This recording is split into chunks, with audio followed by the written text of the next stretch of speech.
어떤 한 목사님께서 시편 1편과 2편에 대해서 다음과 같은 서평을 하셨습니다. 이분이 깊이 공부해 보시고 이렇게 서평을 하셨어요. 시편 1편에 시작되는 단어가 뭐라고 설명했죠? 기억하십니까? 복되도다, 그죠? 아쉬레라는 단어로 시작합니다. 그래서 시편 1편이 아쉬레라는 감탄사로 시작하는 것이고, 그리고 이 목사님이 공부를 해보니까 시편 2편의 맨 끝 단어가 뭘까요? 역시 다 복이 있도다라고 끝나면서 아쉬레라는 감탄사로 끝을 맺는다는 것입니다. 그래서 이 1편과 2편이 이 복이라는, 복되지 않은가라는 이 감탄사로 시작하고 끝을 맺기에 이분이 이렇게 얘기하는 거예요. 시편 1, 2편은 하나의 시편으로 볼 수 있다는 것입니다. 시인이 의도적으로 이렇게 묶었다라는 거죠. 그래서 이 시편 1, 2편이 아쉬레라는 단어로 묶여 있기 때문에 이 시편은 1편과 2편은 우리에게 참 복이 무엇인지, 성도의 참 행복이 무엇인지, 성도가 이 땅에서 참 만족을 추구해야 될 게 무엇인지를 설명하고 알려주는 말씀이다 라고 서평을 했어요. 자, 공부를 하면서 이번의 서평이 참 탁월하다는, 참 통찰력이 있다라는 생각을 했습니다. 이렇게 묶을 수 있겠구나, 이런 관점으로도 볼 수 있겠구나. 그리고 또 한 주석가는 오늘 시편 말씀인 2편의 말씀에 대해서 또 다음과 같은 평가를 했습니다. 시편 2편 1절에, 여러분 말씀 한번 보세요. 시편 2편 1절에 제일 먼저 시작되는 단어가 뭐죠? 그렇죠, 어찌하여라는 단어입니다. 이 단어는 강한 의문사예요. 그러니까 이게 무슨 말이냐면, 하나님의 백성들이, 악인들이 하나님에 대해서 어찌 그럴 수 있단 말이냐, 어찌 하나님에 대해서 그렇게 할 수 있단 말이냐라는 이 강한 의문을 담고 있는 표현이 이 어찌하여라는 표현인 것이죠. 그리고 시편 2편 10절을 한번 보세요. 여러분 성경을 보세요. 2편 10절에는 무슨 말로 시작됩니까? 그런즉이라는 말로 시작합니다. 이 말은, 이 그런즉이라는 말은 히브리어로 아타란 말인데, 지금, 이제 또는 지금 당장이라는 긴박성을 가지고 있어요. 그래서 어찌하여 하나님을 그렇게 평가할 수 있고 그렇게 하나님에 대해서 행동할 수 있단 말이냐, 그렇게 말할 수 있단 말이냐, 그러면서 그런즉 지금 당장 그 악인의 길에서 지체하거나 머물지 말고 지금 당장 돌아설 것에 대해서 알려주는 말씀이 시편 2편의 말씀이다 라고 이렇게 서평을 했어요. 저는 이것도 참 통찰력이 있고, 저는 이 두 번째 이 신학자의 주장이 참 많이 마음에 와닿았습니다. 그렇게 여러분, 우리는 오늘 이 말씀을 통해서 우리는 이 악인의 모습이 무엇이고 오늘 말씀이 말하는 또 의인의 모습이 무엇인지에 대해서 한번 살펴보려고 합니다. 말씀에서 나타나는 악인이 어떤 모습으로 드러나는가, 그리고 의인이 어떤 모습으로 드러나고 있는가, 말씀은 악인과 의인을 어떻게 설명하고 있는가에 대해서 함께 나눠보려고 합니다. 첫 번째, 악인의 모습이 무엇일까요? 따라해 보겠습니다. 말씀을 즐거워하지 않습니다. 악인들은, 오늘 말씀에 의하면, 성경 전체의 의미이기도 해요. 말씀에 의하면 악인들은 하나님의 말씀, 여호와의 말씀을 기뻐하지 않아요. 시편 2편 1절을 같이 읽어볼까요? 시작. 어찌하여 이방 나라들이 분노하며 민족들이 헛된 일을 꾸미는가. 이방 나라들, 그 민족들이 그 분노하며 헛된 일을 꾸민다는데, 이들은 예수 믿지 않는 그런 이방인들을 말하는 것입니다. 하나님 백성이 아닌 이방인들을 말하는 거죠. 그들이 이 땅에서 어떻게 한다고요? 분노한다라고 합니다. 분노라는 말이 히브리어로 라가시란 말이에요. 이게 분노라는 의미보다는 이게 더 중요해요. 술렁대다, 공모하다, 야단법석을 떨다, 이 의미가 여기에 더 분명히 드러나고 있어요. 그러니까 이것을 분노하는 것으로 표현했지만 원초적인 의미는 술렁댄다, 또 야단법석을 떨다, 이런 의미란 말입니다. 이들이 왜 야단법석을 떨고 술렁댈까요? 그들은 마음의 원함이 가득 차 있거든요. 마음의 원함이 가득 차 있어서 입 밖으로 떠들지 않을래야 떠들지 않을 수 없는 그 분함이 가득 차 있기 때문에 그렇습니다. 그래서 그들이 그 분노함 가운데, 그 원함 가운데에서 입으로 막 떠들어대는 거예요, 그 분노를. 그럼 질문 드려볼게요. 여러분, 이들이 왜 분노하면서 떠들까요? 이들이 왜 야단법석을 떨면서 그렇게 말을 하고 다닐까요? 다시 2편 1절을 띄워보세요. 제가 읽어볼게요, 여러분. 2편 1절에 어찌하여 이방 나라들이 분노하며 민족들이 뭘 한다고요? 헛된 일을 꾸미고 있기 때문에 그렇습니다. 이 헛된 일이란 말이 히브리어로 리크란 말인데 이게 공허, 덧없음, 텅 비어 있다는 뜻이에요. 근데 여러분 속뜻은 뭐냐면 무가치함이라는 거예요. 그러니까 이 악인들은 하나님에 대해서 분노하며 그렇게 야단법석을 떠들면서 막 얘기하고 있는데 왜 그렇게 분노하면서 하나님에 대해서 떠들고 있냐? 좋지 않다라고 떠들고 있냐? 그들에게는 하나님이 가치가 없거든요. 그들은 하나님보다 뭐가 더 가치가 있어요? 세상과 세상의 원리가 더 가치가 있거든요. 그래서 여러분 그들이 그 하나님 믿는다고 하는 그 가짜 신앙인들과 세상 사람들이 그들이 하나님의 이름으로 하나님을 향해서 항변하며 떠들고 있는 거예요. 그걸 얘기하고 있다고요. 하나님의 가치가 뭔지 모르고 세상 가치를 더 중요하게 생각하기에 세상 가치로 교회에 와서 세상 가치로 하나님 목전에서 막 떠들고 있는 거죠. 하나님은 그것을 분노함이라고 보는 거예요. 이들은 하나님의 나라를 가치 없는 것으로 여긴 자들입니다. 그래서 다음과 같이 그들이 분노를 떠들고 있어요. 그 분노를 떠들고 있는 분노함을 말하고 있는 그 모습을 설명하고 있습니다. 시편 2편 3절 2절 3절 제가 읽어볼게요. 보세요. 세상의 군왕들이 나서며 관원들이 서로 꾀하여 여호와와 그의 기름 부음 받은 자를 대적하며, 그러니까 하나님과 여호와의 기름 부음 받은 자, 1차적으로는 다윗 왕이지만 그 정점에 있는 예수 그리스도를 의미하는 단어입니다.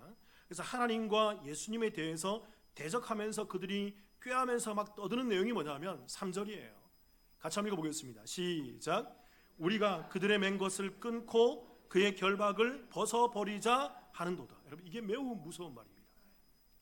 이게 오늘 말씀이 말하고 있는 맥을 짚고 있는 한 부분의 말씀이에요. 그 이방 나라들과 그 악인들이 그들이 뭐라고 얘기하냐면 그들의 맨 것을 끊고 그의 결박을 벗어버리자 한도다. 그의라는 것은 여기서 2절에서 얘기하는 여호와와 그의 기름 부으심 받은 자 예수 그리스도를 이해하는 것입니다. 이들은 하나님과 그 예수 그리스도를 통한 하나님의 나라가 가치 없기 때문에, 하나님의 복음이 가치가 없기 때문에, 그래서 하나님과 그의 아들 예수 그리스도의 맨 것과 결박을 끊어버리자, 벗어버리자라고 얘기한다는 거예요. 그러면 질문 드려볼게요, 여러분. 하나님과 예수 그리스도에 의해서 결박된 이 맨 것과 결박이 뭐라고 여길까요, 이들이? 이게 바로 말씀이에요. 율법의 말씀을 이들은 내가 매여 있다, 말씀에 매여 있다, 이 율법의 말씀을 내가 이 말씀으로 말미암아 결박당해 있다라고 생각해요. 그래서 즐겁지가 않거든요. 말씀이 기쁘지 않거든요. 말씀을 들으면 들을수록, 말씀을 묵상하면 할수록 말씀에서 어떠한 진리도 어떠한 가치도 어떠한 기쁨도 나오지 않거든요. 철저히 이 말씀이 그들에게는 알면 알수록, 읽으면 읽을수록, 들으면 들을수록 멍해로 여겨지는 거예요.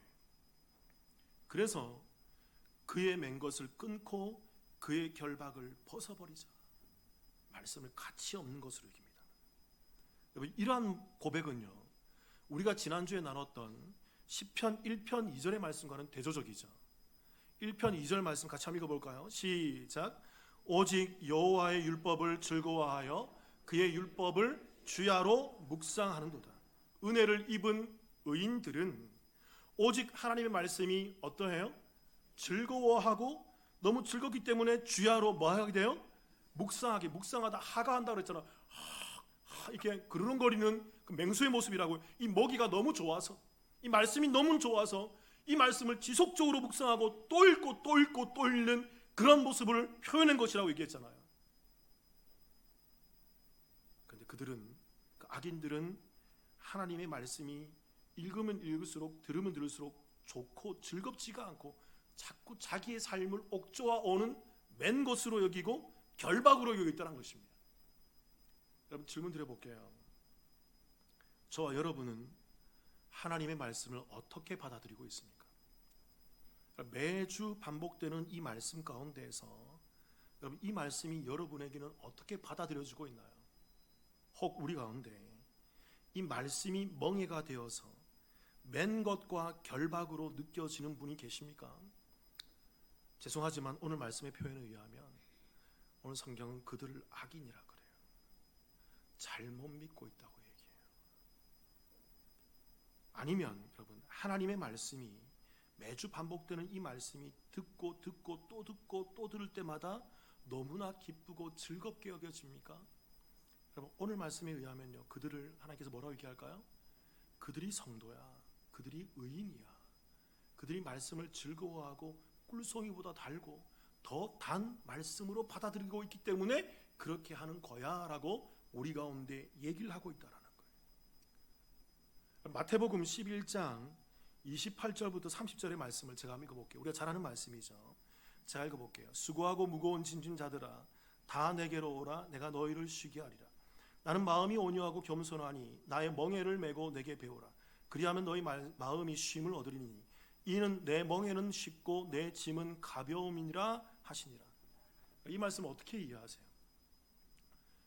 대체적으로 복음을 모르고 말씀을 제대로 모르며 예수님을 믿지 않는 세상 사람들도 이 말씀을 많이 인용하죠. 그래서 그들이 이 말씀에 대해서 이해하는 방식이 뭡니까? 예수님은 너무 좋으신 분이고 사랑 많으신 분이고 너무 괜찮은 분이기 때문에 내가 예수께로 가기만 하면, 교회로 가기만 하면 내가 세상의 수고 가운데서 다 위로받고 쉼을 얻게 될 거야 라고 인식하지 않습니까? 그래서 그들이 내가 예수님께 가기만 하면 예수님은 나를 다 받아주시고 용서해 주시고 나를 위로해 주시겠지. 그래서 내가 예수님께 가야지, 내 짐을 다 예수님께 넘겨드리고 내가 쉼을 얻어야지, 이런 식으로 이해하지 않나요? 늘 얘기하지만 여러분, 이 말씀이 그런 말씀입니까? 여러분 잘 아셔야 돼요. 하나님의 말씀은요, 오늘 이 말씀은 하나님께서 유대인들에게 주신 말씀이에요. 유대인들은 어떤 사람입니까? 그들은 율법의 말씀이 멍에가 되는 사람이에요. 그들은 하나님의 율법이 맨 것과 같이 결박이 되었던 사람이란 말입니다. 그들은 십계명과 그 율법의 말씀을 지키면 지킬수록, 지키려고 하면 할수록 자꾸 지켜지지 못하는 나를 발견하게 되는 거예요. 나의 죄성과 나의 그 안됨 속에서 그 말씀이 다 지켜지지 못하는 그런 자신의 멍에와 삶의 결박과 매여있는 어찌할 수 없는 인간의 그 죄된 영혼의 그 모습을 발견하게 된다는 것입니다. 그래서 예수님께서 이 말씀 주시면서 하는 말이 뭘까요? 야, 율법은 네가 뭔가를 하면서 지키려고 하는 게 아니야. 그렇게 하니까 네가 안 되는 거야. 네가 그렇게 나 이제부터 예수 잘 믿어야 하지, 이제부터 예배 잘 드려야 하지, 이제부터 헌금 잘해야지, 이제부터 찬양 잘해야지, 기도 잘해야지, 이제부터 내가 뭔가 열심히 잘해야지 해봐 되는가? 네가 하려고 하는데 안 되는 거야. 율법은 너 안에서 나올 수 있는 게 아니란 말이야. 너 안에서 나오는 건 죄밖에 없어. 죄성밖에 없단 말이야. 그러면서 예수님께서 하신 말씀은 뭘까요? 율법은 율법의 완성을 누려야 되는 거야. 율법을 지키는 게 아니라 율법은 율법의 완성을 누려야 하는 거야. 그래서 여러분 29절 다시 띄워보세요. 마태복음 우리 29절 다시 제가 읽어볼게요. 나는 마음이 온유하고 겸손하니 나의 멍에를 메고 내게 배우라. 여러분 질문 드려볼게요. 자, 예전에도 팔복하면서 설명드렸습니다. 성경이 말하는 온유가 뭐죠? 그러니까 성경을 모르고 말씀을 모르는 사람들은 부드러운 마음이다, 너 넉넉한 마음이다, 뭐 좋은 마음이다 이렇게 이해하죠. 그렇게 이해하면 늘 성경을 오해하고 하나님과 잘못 가게 되어 있다고. 여러분, 온유는 이 프라우스라는 단어는 자 설명드렸죠. 하나님의 말씀에 대해서 완전히 순종하는 것을 프라우스, 온유라고 얘기하는 거예요. 그래서 예수님은 이 땅 가운데서 가장 뭐 하신 분이에요? 온유하신 분이죠. 왜요? 하나님의 말씀인 그 십자가와 부활을 순종해 내셨거든요. 하나님의 말씀을 가장 잘 순종해 내신 분이 예수님이기 때문에 예수님은 온유하신 분이신 것입니다. 또 질문 드려볼게요. 여러분, 겸손이 뭘까요? 성경이 말하는 겸손이 뭐예요? 단순히 내가 겸양을 가지고 제가 뭐 할 수 있단 말입니까? 이게 겸손이 아니라 하나님이 향하시는, 하나님이 말씀하시는 그 말씀을 온전히 다 지켜내고 순종해내는 것을 겸손이라 그래요. 그러니까 여러분, 온유와 겸손은 같은 말의 반복이라고요. 하나님이 하라고 하신 거 하는 게 겸손이고, 하나님께서 하지 말라고 하는 것을 하지 않는 게 겸손이고 온유란 말입니다. 그러니까 여러분, 하나님이 뜻 가운데서 분노하는 게 온유고, 하나님 뜻 가운데서 참아내는 게 온유란 말이에요. 하는 거 하지 않는 게 아니라 중심이 누구예요? 뭐예요? 하나님의 말씀이에요. 거룩한 분노를 낼 수 있는 게 그게 온유한 자의 모습이에요. 거룩하게 인내할 수 있는 게 그게 온유하고 겸손한 자의 모습이란 말입니다. 그렇게 여러분, 우리는 예수님을 믿는 믿음으로 말미암아 예수님 안에서 하나님의 말씀을 다 지킨 자로 여김을 받는 거예요. 그게 믿음의 역할이에요, 여러분. 우리가 예수 믿는 게 어떻게 내가 뭔가를 잘하고 그렇게 해서 내가 믿는 게 아니고, 우리는 아직 죄인 되었단 말입니다. 우리가 아직 죄인 되었을 때에 하나님께서 그 예수 그리스도의 사랑으로 말미암아, 사랑이 예수 그리스도예요, 여러분. 그 사랑으로 말미암아 우리에게 예수님 하나님의 사랑을 확증해 주셨어요. 그래서 여러분, 우리는 잘한 것이 없지만 하나님의 사랑이신 예수 그리스도를 입어서 우리가 잘한 자로, 다 지킨 자로, 율법을 완성한 자로 여김을 받는 것이 이게 믿음의 실체입니다. 이게 복음이란 말이에요. 그래서 여러분, 은혜를 입은 성도 의인들은요, 하나님의 말씀이 멍해가 되지 않습니다. 왜 그럴까요? 그들은 하나님의 말씀이 기쁨과 즐거움이 된다고. 왜 그럴까요? 내가 억지로 지켜야 되는 말씀이 아니기 때문에 그래요. 그전에는 내가 억지로 율법사들처럼, 유대인들처럼 억지로 뭔가를 했는데 한 번, 두 번은 되죠. 근데 자꾸 안 된단 말입니다. 열심히 지속하는데 자꾸 안 된단 말입니다. 그런데 내 안에 예수님이 들어오시고 성령님을 통해서 예수가 믿어지고 그 은혜가 내게 충만해져서 그 기쁨과 그 감사가 뭔지 알게 되니까 하지 않을래야 않을 수 없는 그 율법의 행함이 나오더라는 거예요. 내가 하는 게 아니라 내 안에 있는 누구에 의해서? 예수 그리스도에 의해서. 그래서 그는 그전에는 보아지지 않고 깨달아지지 않고 즐겁지 않던 이 말씀이 묵상되어지고 들려지게 되고 이해되어지고 깨달아지게 되고, 이 말씀이 그 가운데 감동하게 되어서 말씀이 듣는 게 즐겁고 말씀을 읽는 게 즐겁고 말씀을 살아내는 게 너무나도 기쁜 삶이 된다라는 것입니다. 여러분, 이걸 성화라 그래요. 내가 열심히 뭔가를 잘해서 착한 일을 많이 해서 내가 좋은 일을 많이 해서 성화되는 게 아니라 내 안에 임재하신 예수님을 통한 그 믿음을 통해서 내가 하는 것이 아니라 예수님이 나를 통해 역사하시는 그 자발적인 순종을 하게 되는 삶, 그게 성화라는 거예요. 그래서 여러분, 성령님의 역사를 통해서 내 안에 예수님께서 하는 삶이 나오기 때문에 나는 없고 오직 누가 하는 삶이 되는 거예요? 예수 그리스도가 하는 삶이 된다는 것입니다. 그렇게 여러분, 우리는 말씀을 지키는 자가 아니라 먼저 누구를 제대로 믿는 자가 돼야 돼요? 예수를. 제가 이걸 얘기하는 거예요, 여러분. 예수님을 제대로 믿고 그 믿음을 또 확인하고 또 확인하고 또 확인하며 점검해 가셔야 돼요. 뭘 통해서? 이 말씀을. 그래서 깨달아지고 이 말씀이 이런 거구나, 그리스도 믿는 게 이런 거구나, 그래서 확인이 되고 확신이 되고 확증이 되어서 그 예수 그리스도의 은혜가 무엇인지, 하나님의 그 십자가와 부활의 은혜가 무엇인지, 그 하나님이 우리 가운데 어떤 일을 진행하시는지를 깊이 깨닫고 알아서 그 말씀이 내 삶 가운데 녹아져서 예수에 의한 삶이 나오게 되어야 한단 말입니다. 그래서 여러분, 그는 이게 안 되니까, 이 땅에 많은 사람들이 이게 안 되니까 자꾸 예수 믿는다고 하는데 엉뚱한 일을 해요. 자꾸 예수 믿는다고 하는데 자꾸 이상한 일을 해요. 왜 그럴까요? 그 안에 누가 없어? 예수 그리스도, 성령을 통한 예수가 없고 예수를 통한 말씀이 깊이 깨달아지지 않으니까 말씀과는 상관없는 일을 열심히 하고요. 말씀과는 전혀 반대되는 일들을 열심히 한다고요. 말씀이 말하지 않는 걸 얘기하고 말씀이 없는 부분들을 얘기하며 말씀과는 상관이 없고 반하는 분들을 가지고 와서 이 땅 가운데서 이게 성도야, 이게 교회야, 이게 예수 믿는 거야 라는 거짓 증거하는 모습으로 나오게 되더라는 것입니다. 시편 2편 1절을 다시 한번 읽어볼까요, 여러분? 같이 한번 읽어보겠습니다. 시작. 어찌하여 이방 나라들이 분노하며 민족들이 헛된 일을 꾸미는가. 이 말씀에서 제가 말씀을 찾아보니까 매우 의미 있는 단어가 하나 숨어 있더라고요. 그 단어가 바로 이 꾸미는가, 헛된 일을 꾸미는가라는 단어입니다. 이 꾸미는가라는 단어가 히브리어로 뭘까요, 여러분? 자, 지난주에 설명한 한 단어가 여기 숨어 있더라고요. 뭘까요? 그렇죠? 누가 얘기했어요? 뭐예요? 하가예요. 이 단어가 하가라고요. 묵상하다, 감명하다. 주야로 묵상했다잖아요, 의인들이. 그런데 악인들은 반대예요. 뭘 묵상할까요? 다시 띄워보세요. 2편 1절 띄워보세요. 어찌하여 이방 나라들이 분노하며 민족들이 무슨 일을 묵상해요? 헛된 일을 묵상하는 것입니다. 왜 그럴까? 왜 이들이 헛된 일을 하가하면서 이렇게 묵상하고 주야로 읽기 위해서 말씀을, 그 헛된 일들을 계속 기억하면서 상기시키는 걸까요? 그들 안에 누가 없기 때문에? 예수 그리스도가 없기 때문에, 그 믿음이 없기 때문에, 그 예수 그리스도를 통한 그 믿음이 없기 때문에 그들이 말씀을 들어도, 말씀을 읽어도 말씀이 별 감흥이 없어요.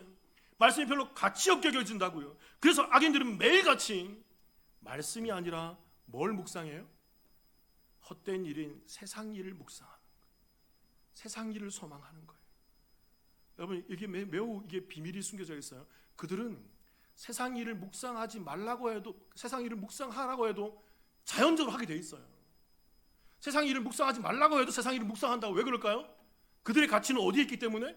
세상적인 일, 헛된 일이 그들의 가치이기 때문에 그것은 날마다 묵상하게 돼 있어요. 자연히 묵상하게 되고 자발적으로 순종하며 세상 일 가운데 빠져만 살며 그것만을 생각하고 그것만을 즐거워한다고요. 그게 악인들의 모습이에요. 시키지 않아도 하게 되는 것입니다. 근데 의인들은 어떻습니까? 거기에서 돌아서서 말씀을 묵상하게 되는 거예요. 시키지 않아도. 그게 되는 비결이 뭘까요? 내 안에 누가 있기 때문에? 예수 그리스도가 있기 때문에. 그 그리스도의 은혜에 의해서 율법이 다 지켜진 자로, 다 지킨 자로 역임을 받기 때문에, 율법의 완성의 의미예요.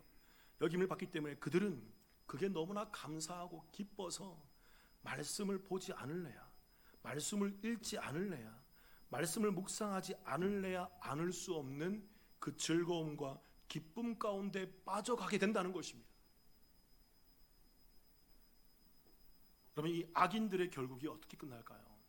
시편 2편 2절을 제가 한번 읽어보겠습니다. 시편 2편 2절 제가 읽어볼게요. 세상의 군왕들이 나서며 관원들이 서로 꾀하여 여호와와 그의 기름 부음 받은 자를 뭐하며? 대적하다는 말이 반대한다는 얘기예요. 그 악인들은 여호와와 그의 기름 부음 받은 자인 예수 그리스도의 뜻과 하나님의 일에 대해서 늘 반대하는 역할로 나오게 되더라는 것입니다. 이들은 뭔가를 열심히 해요. 열심히 이들이 뭐 안 하는 게 아니라고요. 안 하지 않는 삶을 사는 게 아니라고요. 그들은 열심히 행한다고, 뭔가를 열심히 한다고요. 근데 그들 안에 있는 가장 가치 있는 헛된 일을 열심히 하는데 그게 결국에 들여다보니까 항상 하나님의 일과는 반대 방향이더라는 것입니다. 그들이 열심히 뭔가를 하고 열심히 뭔가를 잘 하고 있는데 결국 들여다보니까 늘 하나님과는 반대 방향이고 그 반대 방향에 서 있기 때문에 그게 하나님을 대적하는 모습으로 나타나오게 되더라는 것입니다. 이에 반해서 의인의 모습은 무엇일까요? 따라해 보겠습니다. 하나님을 경외합니다. 의인은 말씀을 즐거워해서 하나님을 경외하게 되어 있어요.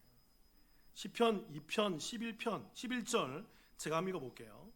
여호와를 경외함으로 섬기고 떨며 즐거워할지다. 그러니까 여호와를 경외한다는 거죠. 이걸 경외한다는 것은 하나님을 섬기는 태도를 말하는 거예요. 그 의인들은 하나님을 어떻게 섬겨요? 뭐함으로? 경외함으로 섬기는 것입니다. 이 경외함의 뜻이 뭐냐면 아는 분들이 있을 거예요. 히브리어로 이게 이르아란 말인데 이게 두려움, 공포 또는 경건이란 말이에요. 경외함 속에 숨어있는 그 속뜻이 뭐냐면 두려움이라는 거예요. 하나님을 섬기는 태도, 의인들이 하나님을 섬기는 태도가 두려움이라는 것입니다. 왜 그럴까요? 여러분들이 정말 죄인이라는 것을 인식하게 되고 내가 정말 죽을 수밖에 없는 죄인이었다는 것을 인식하게 되고 살아계신 그 창조주 하나님을 만나고 경험하게 되었다 그런다면 인간이 가지는, 인간에게서 경험되는 제일 첫 번째 감정이 뭘까요? 감사일까요? 기쁨일까요? 뭐겠습니까? 존 칼빈이 그렇게 얘기했어요. 하나님을 만난 자들의 제일 첫 번째 감정이 뭐냐면 그게 뭐다? 두려움이에요. 왜 그럴까요? 나는 죄인인데 그 선하신 하나님, 그 의로우신 하나님을 내가 만났거든. 그러니까 나는 뭐 할 수밖에 없어? 하나님은 죄를 용납하지 않기 때문에 나는 뭐 할 수밖에 없어? 죽어야 되기 때문에 갖게 되는 감정이 두려움이다라는 것입니다. 근데 여러분 11절에 다시 보면요, 다시 띄워보세요. 11절에 보면 두려움만 얘기하는 게 아니라 이렇게 얘기하고 있어요. 경외함에 대해서 이렇게 얘기하고 있어요. 여호와를 경외함으로 섬기면서 뭐하며 뭐할지어다? 떨며, 두려움이죠. 두려워하면서 떨면서 뭐 해라는 거예요? 즐거워하라는 것입니다. 여러분, 떨며 즐거워하는 것, 하나님을 경외함의 실체가 뭐냐면 떨면서 즐거워하는 거예요. 두려워하는데 기쁜 거라는 것입니다. 여러분, 이게 이해가 되십니까? 떠는 것과 두려워하는 것과 즐거움, 떠는 것과 기쁨은 모순되는 거잖아요. 서로 반대 방향에 있는 단어이잖아요. 그런데 어떻게 이것을 합칠 수가 있단 말입니까? 어떻게 이게 하나의 모습인 경외함으로 나올 수 있단 말입니까? 근데 여러분, 이 진리를 알게 되고 이 원리를 알게 되면 우리는 성경의 깊은 의미를 깨닫게 됩니다. 자, 질문 드려볼게요, 여러분. 하나님의 속성 가운데 여러 가지 속성이 있어요. 속성 가운데 상충되는 속성이 있습니다. 그 하나가 뭘까요? 사랑의 하나님이라는 거예요. 하나님은 사랑이시다는 거죠. 하나님은 그래서 이 땅에 있는 모든 사람들을 용납해 주시고 어떤 사람이라도 하나님께 나아오는 사람들에 대해서, 하나님이 택한 사람들, 하나님 구원받은 사람들에 대해서 그 죄를 용서하지 않을 수 없는 분이세요. 왜요? 어떤 하나님이기 때문에? 사랑의 하나님이기 때문에.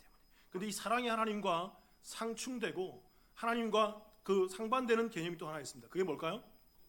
그렇죠. 공의의 하나님이에요. 공의의 하나님은 뭐냐면, 하나님은 절대로 뭘 용서할 수 없어요? 죄를 용납하고 용서할 수가 없어요. 하나님은 목에 칼이 들어, 목에 칼이 들어는 표현이 이상하지만 하나님은 어떤 식으로든 이 죄를 하나님은 절대로 용납할 수 없어요. 이게 만약 무너지면 하나님이 아니게 돼요. 그러니까 여러분, 사랑의 하나님과 공의의 하나님이 딱 대치되면서 상반되고 모순되고 있지 않습니까? 근데 여러분, 이것이 어떻게 하나로 묶여지죠? 누굴 통해서? 예수를 통해서. 우리는 알잖아요, 여러분. 하나님께서는 공의의 하나님이기 때문에 이 땅에 있는 모든 사람들의 죄를, 아담 이하의 모든 사람들의 죄를 용납할 수 없고 용서할 수 없는 분이십니다. 다 죽어 마땅한 사람들인 거예요. 그런데 하나님은 사랑의 하나님이시기 때문에 그 중에 택한 사람들의 그 사람들을 택하셔서 하나님의 사랑으로 덮어주시는 것입니다. 그게 바로 예수 그리스도의 십자가와 부활의 은혜인 것이죠. 그래서 여러분, 공의의 하나님과 사랑의 하나님이 이렇게 공존할 수 있게 되는 그런 모습을 갖게 된다는 것입니다. 그러니까 이것을 그대로 가져와서 이 두렵고 즐거워하는 것에서도 우리가 그대로 이렇게 그래서 공존시켜 볼 수가 있는 거예요. 하나님이 왜 두렵죠? 죄인인 내가 의로우신, 완벽하게 거룩하신 하나님을 만났기 때문에 나는 뭐 할 수밖에 없어? 죽을 수밖에 없기 때문에 두렵습니다. 공의의 하나님 때문에. 근데 그 하나님께서 예수 그리스도를 통해서 나를 어떻게 하셨어요? 나를 택하시고 건져내셔서 나를 구원시켜 주시는 것입니다. 그래서 그 구원 때문에 내가 하나님 앞에서 기뻐할 수 있고 즐거워할 수 있는 것입니다. 그래서 이 떨림과 이 기쁨이 하나로 공존할 수 있는 거예요. 예를 하나 더 드려볼게요, 여러분. 우리가 앞으로 다가오게 되는 심판의 날을 어떻게 이해하십니까? 심판의 때를 어떻게 이해하세요? 저는 우리 교회 성도들께 분명히 얘기합니다. 이 땅이 심판받을 것에 대해서 소망하셔야 돼요. 이 땅이 무너지고 이 헌 하늘과 이 헌 땅, 이 첫 하늘과 이 첫 땅이 무너지고 새 하늘과 새 땅이 다시 재창조되고 다시 그 새 하늘과 새 땅이 완벽하게 열릴 것을 우리는 소망해야 되는 것입니다. 그래서 이 땅이 심판받기를 학수고대하셔야 돼요. 왜 그렇습니까, 여러분? 이 땅의 심판은 두려움이지만 그 심판의 날이 역설적이게도 무슨 날이기 때문에? 우리가 온전히 구원받게 되는 구원의 완성의 날이 되기 때문에 더 이상 죄로 말미암아 고생하지 않고, 더 이상 죄로 말미암아 고난받지 않고, 더 이상 죄로 말미암아 괴로워하지 않고, 죄 때문에 이 목사가, 내가 이 목사라고 하는데 여전히 죄를 짓고 있고 여전히 죄 가운데 있는 이 하나님, 이 목사를 하나님은 얼마나 가증스럽단 말입니까? 이런 죄악 가운데 신음하지 않을 수 있는 날이 바로 그 날이라는 것입니다. 그래서 이 땅의 모든 죄가 심판받고 하나님의 거룩한 구원이 완성되는 그 날을 우리는 소망해야 되는 거예요. 두려움과 기쁨인 거예요. 그래서 오늘 말씀은 이 경외함, 두렵고 떨림 가운데서 즐거워하는 이 경외함에 대해서 그 방법을 우리 가운데 설명해 주고 있습니다. 그 두렵고 떨리는 그 가운데서 기뻐할 수 있는 그 방법, 그 비결이 뭐냐? 시편 2편 10절이에요. 같이 한번 읽어볼까요, 우리? 시작. 그런즉 군왕들아, 너희는 지혜를 얻으며 세상의 재판관들아, 너희는 교훈을 받을지어다. 하나님을 경외하기 위해서 그 떨림 속에서 즐거워할 수 있는 그 놀라운 그 신비를 알게 되기 위해서 뭘 얻고 뭘 받으라고 얘기하고 있어요? 지혜를 얻고 교훈을 받으라는 것입니다. 질문 드려볼게요, 여러분. 하나님의 지혜와 하나님의 교훈을 우리가 어디서 받을 수 있을까요? 간혹 이렇게 얘기하는 분들, 해서 신령스럽게 받는 분들이 있어요. 조심하셔야 돼요. 조심하셔야 돼요. 그분들 어디서 받을 수 있어야 돼요? 말씀에서 받아야 돼요. 하나님이 여기 완벽히 다 넣으셨어요. 그러면 말씀을 벗어나고 말씀의 테두리 안에서 이것이 벗겨지고 벗어나는 것은 매우 위험합니다. 아니, 매우 위험한 게 아니라 잘못되었다고 볼 수. 우리는 말씀 안에서 하나님의 지혜를 보고 말씀 안에서 하나님의 교훈을 듣게 되는 것입니다. 그렇기 때문에 우리는 말씀을 늘 언제나 가까이 하고 말씀 안에 있어야 하는 것을 우리는 늘 언제나 노력해야 된다는 말입니다. 그래서 하나님께서 이 말씀에 대해서 제대로 알 것을 오늘 시편 2편 4절부터 9절까지 설명해 놨습니다. 제가 한번 읽어볼게요. 보세요. 4절부터 9절까지 하늘에 계신 이가 웃으심이여 주께서 그들을 비웃으시리로다. 여러분, 간혹 가다가 하나님은 비웃지 않는 분이라고 얘기하시는 분들이 있어요. 하나님은 비웃는 분이세요. 조롱하다란 말이거든요. 누구를 비웃으실까요? 악인들에 대해서, 하나님에 대해서 그렇게 분노함으로 떠들어대는 자들에 대해서, 말씀을 벗어나서 하나님의 진리가 아닌 자들에 대해서 하나님은 그들을 조롱하시고 그들을 비웃으십니다. 왜 그럴까요? 5절 보세요. 그때 분을 바라며 진노하사 그들을 놀라게 하여 이르시기를, 말씀하시기를, 6절, 내가 나의 왕 예수 그리스도, 다윗이지만 결국은 예수 그리스도를 얘기하는 거죠. 나의 왕 내 거룩한 산 시온에 세웠다 하시리로다. 7절, 내가 여호와의 명령을 전하노라. 여호와께서 내게 이르시되 너는 내 아들이라. 그 다윗을 내 아들로 삼고 다윗의 씨로 오시는 예수님을 자기 아들로 삼으시고 오늘 내가 너를 낳았도다. 그래서 예수님을 이 땅에 보내셨다는 것입니다. 8절, 내게 구하라. 내가 이방 나라를 내 유업으로 주리니 내 소유가 땅 끝까지 이르리라. 그 예수에 의해서, 그 다윗에 의해서 이 땅에 하나님의 구원받는 백성들을 하나님의 기업으로, 예수님의 기업으로, 예수님의 상속자로 이 땅 가운데 주셨다는 것입니다. 그래서 이 땅이 구원받게 될 거라는 거예요. 9절 같이 읽을까요? 시작. 내가 철장으로 그들을 깨뜨리며 질그릇같이 부수리라 하시도다. 누구를 철장으로 깨뜨리고 누구를 질그릇같이 부술까요? 악인들, 말씀을 가치 없게 여기는 사람들, 말씀을 벗어날 수 있는 사람들. 그래서 그들이 말씀이 멍해가 되고 말씀이 부담이 되고 말씀이 기쁘지 않는 자들, 하나님께서는 그들을 철장으로 깨뜨리고 부수실 것이라고 얘기하는 것입니다. 정확히 이 짧은 말씀 속에서 예수 그리스도를 통한 구원과 심판에 대한 말씀을 우리 가운데 하고 있단 말입니다. 그렇게 여러분, 성도들은요, 이 하나님의 말씀을 그들의 지혜로 삼고 이 하나님의 말씀을 그들의 교훈으로 받아야 하는 것입니다. 그래서 이 땅이 예수 그리스도가 오시는구나, 이 그리스도로 말미암아 이 땅이 구원을 받게 되는 사람이 있을 것이고 이 땅이 심판받게 되는 것이구나. 그래서 이 구원과 심판 가운데 있는 이 긴장 속에서 성도들이 말씀 가운데서 하나님을 바라보며 나아가야 되겠구나라는 것을 깨달아야 한다는 거죠. 우리가 잘 아는 잠언 1장 7절의 말씀을 같이 한번 읽어보겠습니다. 시작. 여호와를 경외하는 것이 지식의 근본이거늘 미련한 자는 지혜와 훈계를 멸시한. 하나님을 경외하는 것이 지식의 뭐다? 근본. 이 근본이란 말이 히브리어로 레시트란 말이에요. 이게 첫 번째, 최초, 최고, 가장 중요한 것이란 말입니다. 근데 여러분, 이 레시트란 단어가 매우 의미 있는 단어예요. 여러분, 이 단어가, 여러분, 이 단어가 성경 제일 처음 어디에 기록되어 있을까요? 시작이란 뜻이죠. 어디에 기록되어 있을까요? 여러분들이 알아요. 창세기 1장 몇 절에? 1절에 무슨 단어예요? 태초에. 이게 바로 베레시트, 레시트라는 단어예요. 그러니까 이 단어는 시작이라는 말 의미가 있지만 그 성경에서 속뜻은 뭐냐면 모든 것의 시작이라는 의미예요. 그러니까 여러분, 하나님을 경외하는 것이, 하나님에 대해서 알고 깨닫고 알아서 그분에 대해서 두렵고 떨면서 즐거워하는 것이 모든 것의 시작이라는 거예요.